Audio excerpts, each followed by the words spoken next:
오늘은 안식일에 대한 말씀입니다. 앞전 우리 수요일 날 38년 된 병자를 고친 날이 안식일이었습니다.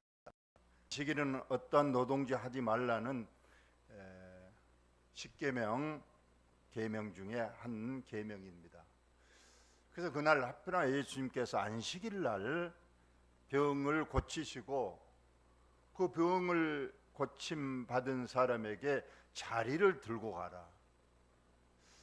그래서 오늘 유대인들, 여기에 유대인들은 서기관, 바리새인, 장로 이런 종교 지도자들입니다. 그들은 율법에 해박한 지식을 가지고 있었고 백성들을 지도하는 위치에 있었습니다. 딱 보니 예수님께서 안식일에 병을 고친 것은 안식일을 범한 것이고 또 그 병자가 나았지만은 자리를 들고 가는 것, 이건 노동에 해당한다는 거예요. 안식일에는 어떤 일도 하지 말라고 하나님께서 말씀하셨는데 이 안식일 규정을 이 유대 지도자들은 좀 세분해서 또 규정을 했습니다. 이건 성경에 없는 건데 자기들이 만든 거예요. 주일날 마른 무화과 2개 이상의 무게를 가진 것을 손에 들고 가는 것, 이건 안식일 규정에 위반된다는 겁니다. 그래서 손수건 하나를 만약에 호주머니 넣고 가면 주일날 그것은 안식일을 범하는 것이 되는 거예요. 그건 하나님께서 명령하지 않은 것인데도 불구하고 자기들이 하나님이 일하지 말라고만 했는데 일하지 마는 것이 어디까지 일하는 것이고 어디까지 일하지 않는 것인가, 오랜 의논을 한 끝에 인간의 지혜, 인간의 생각으로 마른 무화과 2개 이상의 것은 노동하는 것이고 마른 무화과 2개 이하의 가벼운 것은 들고 다녀도 그것은 안식일을 범하지 않는데, 오늘 이 병자가 38년 동안 누워 있었던 이 돗자리, 이것은 분명히 누가 봐도 마른 무화과 2개 이상의 무게에 해당하는 것이기 때문에 이것이 안식일을 범했다고 오늘 트집을 잡는 그런 내용이 오늘 주된 내용입니다. 한번 봅시다. 베데스다 연못이 있었다고 그랬어요. 연못, 양 제물로 쓰일 양들이 드나들던 문, 그 양문, 그 옆에 연못이 있는데 그 연못 이름이 베데스다. 베데스다라는 뜻은 자비의 집이라는 뜻이랍니다. 자비의 집. 근데 여기에 행각이 5개가 있었다는 거예요. 이 행각은 원래 휴식과 관광용이었을 겁니다. 누구든지 와서 쉬면서 그 연못의 아름다운 풍광도 보면서 쉼을 얻으라고 아마 정부에서 세워놓은 것이었을 것인데, 언제부터인가 이 연못에 전설이 하나 생겨났다는 거예요. 간혹 이 연못이 그냥 부글부글 끓는데 이걸 사람들은 하늘에서 천사가 내려와서 물을 휘젓는다. 그런데 그 물이 부글부글 끓을 때 어떤 병이 걸렸든지 제1등으로만 그 물에 들어간 자는 어떤 질병도 낫는다. 이러한 소문 때문에 전국에서 불치병, 그냥 감기 이런 것 말고 오늘 보니까 뭐 다리 저는 자, 맹인, 신경이 완전히 기능이 상실된 사람들, 안전뱅이, 이런 아주 난치 불치의 병을 걸린 사람들이 마지막으로 그 연못에 한번 들어가 보기 위해서 이곳에 환자들이 전국에서 몰려들어서 행각 5개마다 지금 사람이 꽉 차 있었다는 그런 뜻입니다. 이 예수님은 그 바쁜 와중에, 예수님 바쁘셨죠. 할 일도 많으셨고, 근데 그 와중에 이 베데스다 연못을 불현듯이 찾아오셨습니다. 거기에 많은 환자도 있었지만 다 그냥 지나가시는데 오늘 주인공 이 병자 앞에 멈춰섰습니다. 분명히 이것은 예수님의 의도적인 발걸음입니다. 그것이 와서 딱 멈춰서 딱 보니까 예수님은 다 하셨어요. 38년을 거기에 누워 있었던 거예요. 예수님께서 물어봤잖아요. 낫고자 하느냐? 근데 이 사람이 예, 낫고 싶습니다 말 대신에 저 연못에 물이 부글부글 끓을 때, 천사가 졌을 때 누가 나를 팍 들어서 던져주면 병이 딱 낫을 것인데 나를 던져줄 사람이 없어서 38년간 여기에 있습니다.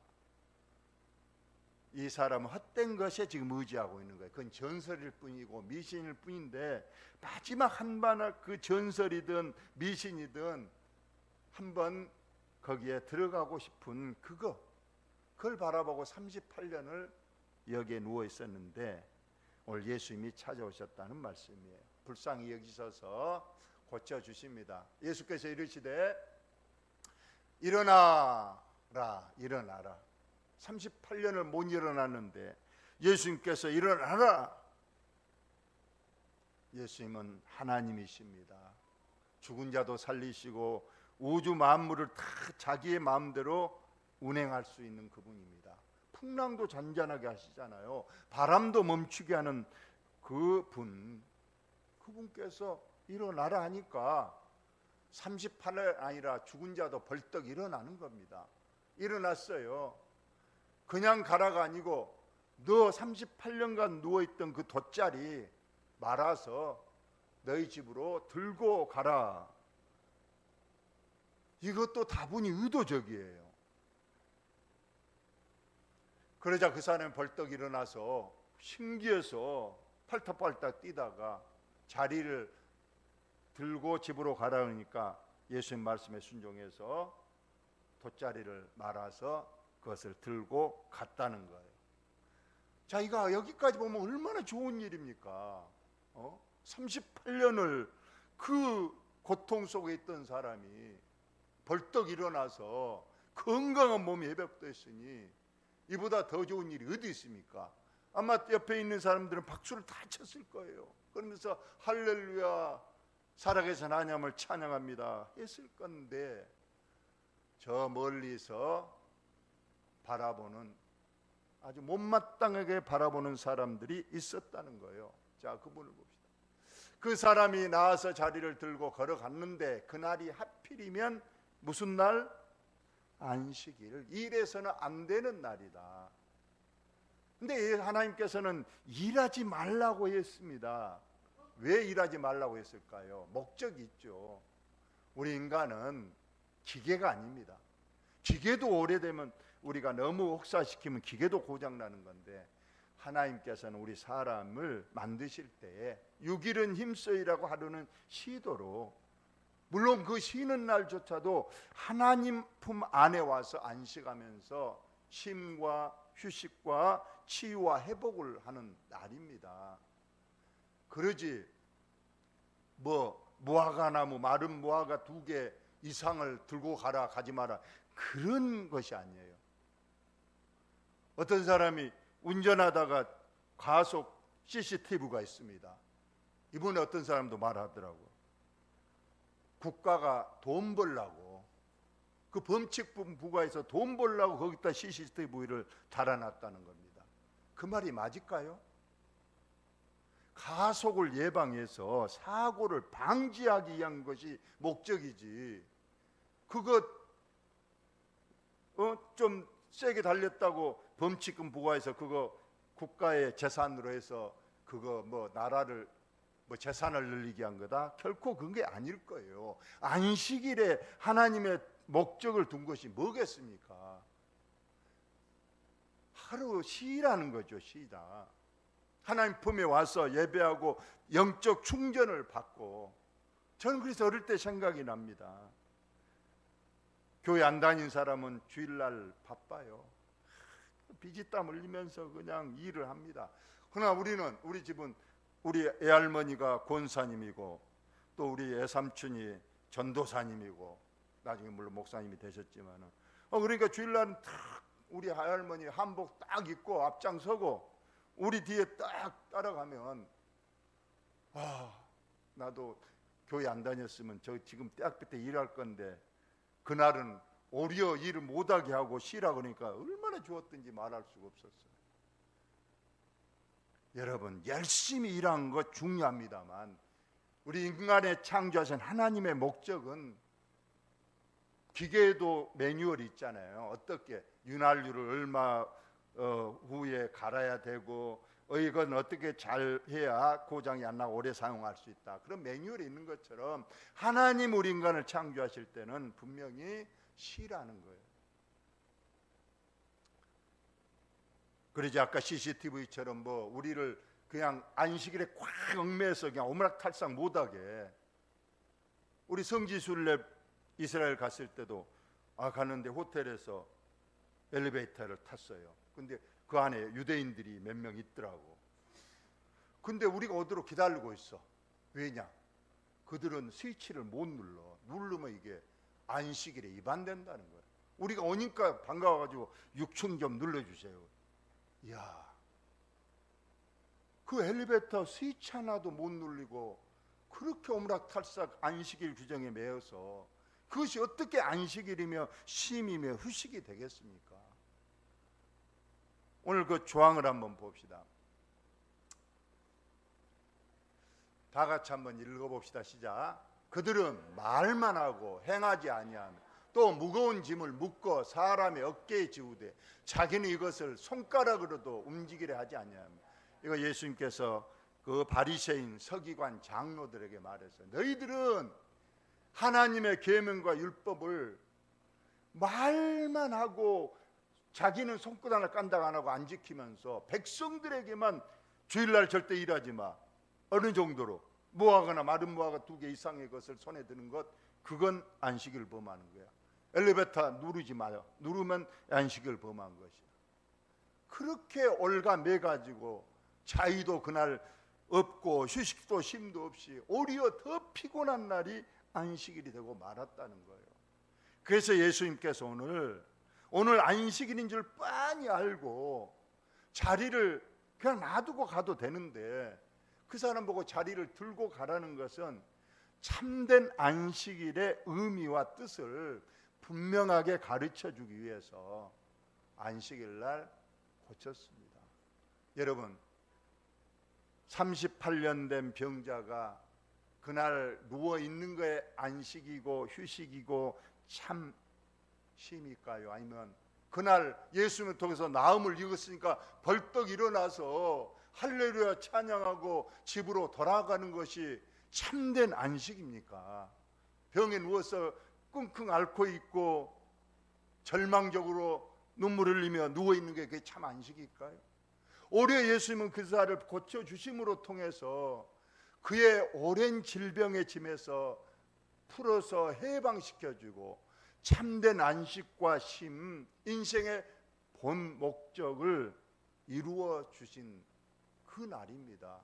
최고의 인생, 최고의 날이 아니겠습니까? 그런데 박수를 쳐주고 할렐루야를 불러야 할 그 종교 지도자들이 안식일에 일했다고 트집을 잡아가지고 예수님과 그 사람을 올가매는 일이 오늘 일어났다는 그러한 말씀입니다. 그러면서 그에게 물어봤어요. 누가 너 그 돗자리 들고 가라고 그러더냐? 그러니까 이 사람은 아직 예수님을 몰랐어요. 어떤 사람이 오더니 낫기를 원하느냐 물어보시더니 일어나라. 그러더니 그 말에 자기의 몸이 그냥 붕 뜨더니 일어나진 거예요. 38년을 누워 있었는데 이상하, 이거 꿈이냐 생지냐 하고 두리뭉실 있는데 그 자리를 들고 걸어가라 하면서 그 사람이, 그때 많은 사람이 옆에 있었는데 그 사이로 예수님이 피하여 갔다고 했어요. 그러니 그 사람이 누군지를 이 사람은 모르죠. 예수님인지도 모르고.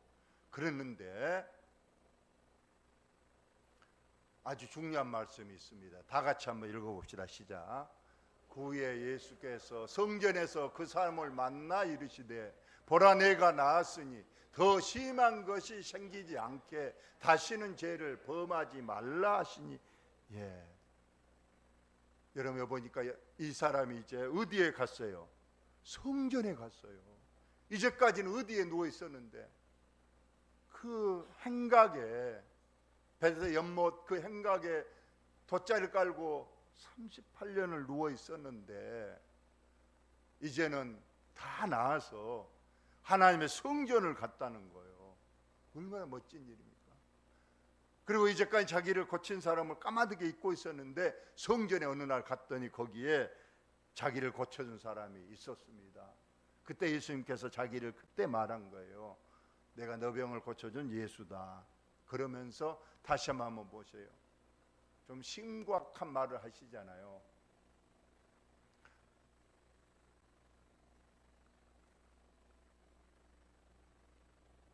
보라, 내가 나았으니, 이제 나았잖아. 38년 병 나았는데 더 심한 것이 생기지 않게 다시는 죄를 범하지 말라 하시니, 이 말씀을 또 여러분은 절대 오해하거나 또 다르게 생각하면 안 됩니다.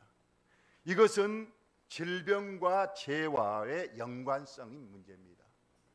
꼭 죄를 지어야 병이 생기는 건 분명히 아닙니다. 우리 모든 사람은 다 질병에 노출돼 있잖아요. 코로나 오면 교회 다니는 사람이나 안 다니는 사람이나 다 코로나 걸립니다. 감기도 마찬가지잖아요. 감기 바이러스가 이 교회 창문 못 넘어가요? 우리 교회 안에서 다 콜록이잖아요. 저도 지금 좀 콜록콜록 하고 있습니다만, 이것이 다 질병과 연관된 건 아니지만은, 또는 분명히 질병과 연관된 것도 있다고 성경이 여러 군데서 말하고 있어요. 성찬식 할 때 말씀하셨습니다. 너가 이 성찬을 아무 뜻 없이 분별하지 않고 그냥 일반 음식 먹듯이 먹고 마셨다가는 너 잠잘 수도 있고 병들 수도 있다고 주님이 경고하신 내용도 있어요. 또 우리가 모든 질병의 근원이 어디서 왔느냐? 실상은 아담과 하와의 선악과 범죄로부터 질병이 온 것입니다. 그럼에도 불구하고 또 욥과 같은 경우에는 그가 잘못이 없는데, 죄를 짓지 않았는데도 그에게 하나님께서는 훈련과 연단, 또 하나님의 어떤 깊은 뜻 가운데 질병이 발생하기도 하는다는 사실이에요. 그러니까 이것이 질병과 이 범죄와 질병과의 연관성은 우리 인간이 쉽게 판별할 수는 없습니다. 그런데 오늘 여기에 한 가지 분명한 말씀은 그분에게 말했어요. 너가 지금은 나았지만은, 38년 병에서 나았지만은, 그러면 이 사람의 나이가 최소한 지금은 한 50살 정도로 됐을 걸로 봅니다. 그러면 그 당시의 수명으로 보더라도 4, 5년 더 오래 살았다 해도 10년 안에 이 사람도 죽었을 겁니다. 예수님이 질병을 고쳐준 것은 육체의 질병을 고치는 게 목적이 아니라고 성경에 나와 있어요. 그 질병을 고쳐줌으로, 육체의 질병을 고쳐줌으로 그 영혼이 저분은 하나님의 아들이시라는 걸 믿게 해서 그분을 통해서 내가 죽더라도 5년 살고 죽든 10년 안에 죽든 내가 영혼의 구원을 얻어서 천국 가는 것, 이것이 예수님의 진정한 병고침의 목적이었던 거예요. 그래서 이분에게 분명히 말했습니다. 지금은 육체의 질병은 나았지만은 너 혹시 자만하고 또 다시 세상으로 가서 죄짓다가 너 영혼 구원받지 못하고 지옥 갈 수 있음을 경고하신 그러한 내용입니다. 그래서 우리들은 늘 우리가 안식에 들어갈 약속이 남아있다 할지라도 너희가 혹 미치지 못할 자가 있을까 우리가 두려움으로 너희 구원을 이루어 가라. 그런다고 해서 우리의 구원이 흔들리고 그런 건 아니지만은 늘 우리가 조심하면서 또 믿음으로 우리의 믿음을 확증하라고도 했고 점검해보라고도 했고 하시니까 우리는 혹시라도 내게 질병이 오거든, 아까 여러 가지가 있겠지만은 다시 한번 내가 하나님 앞에 믿음을 다시 점검하고 다시 하나님께로 내가 향할 수 있는 기회로 삼는다면 그것이 우리에게 큰 믿음의 유익이 될 것이란 그러한 말씀입니다. 결론을 드리겠지만은 우리의 참된 안식, 실상 오늘 예수님께서 38년의 그 질병의 무거운 짐에서 벗어 주었으니 이 38년 된 병자는 그날이 참 안식일이었을 거예요. 야, 그런데 바리새인, 서기관, 장로들은 노동을 했다고 안식일을 범했다고 해서 말씀하고 두 가지를 트집 잡았습니다. 한번 마지막을 봅시다. 그 사람이 유대인들의 마지막을 봅시다. 유대인들이로 말미암아 더욱 예수를 지키고자 하니 이는 안식일을 범할 뿐만 아니라, 자, 안식일을 범했죠. 안식일에 이르게 해서는 안 되는데 지금 병자를 고쳤고 또 자리를 들고 가라고 시켰으니 안식일을 범한 것이 됐고, 또 하나님을 자기의 친아버지라, 그 앞에 보니까 내 아버지께서 일하시니 나도 일한다면서 성부 하나님과 예수님이 아들이심을 그렇게 말하니까 이 사람들이, 너가 요셉의 아들 목수, 너가 어떻게 하나님의 아들이라고 너가 칭하느냐. 이 사람들 눈은, 영적인 눈이 완전히 감겨져서 예수님을 육체의 사람, 목수 요셉의 아들로만 봤기 때문에 하나님을 아버지라고 그러니까 아주 성령 모독죄로 이렇게 두 가지 죄, 안식을 범한 죄, 하나님 모독죄, 불경죄로 이렇게 트집을 잡았다고 나와 있습니다. 우리는 더 우리가 믿음을 점검하고 우리가 더 하나님 앞에 영광을 돌리시고, 혹시 우리의 아픔과 질병이 온 때에 우리가 기도하고 더 회개하고 더 주께로 향하는 저와 여러분들 다 되시기를 예수님의 이름으로 축원합니다.